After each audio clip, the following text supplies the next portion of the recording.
¿Esta es tu única identificación? Sé cuáles son mis derechos, tío. Tú no sabes una mierda, Lebowski. Quiero un abogado ahora mismo. Quiero a Bill Costner, tío. O a Ron Kobe.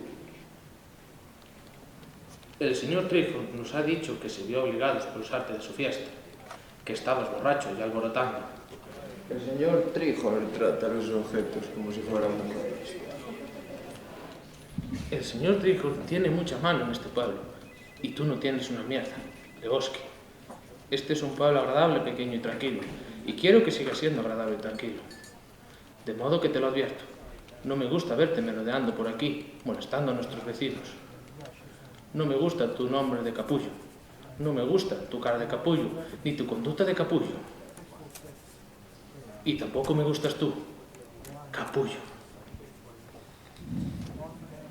¿Te ha quedado bastante claro? Perdone, no estaba escuchando.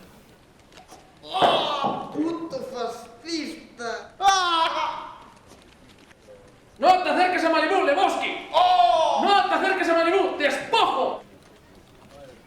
No vuelvas a pasear tu puta cara de colgado de mierda por mi costa nunca más.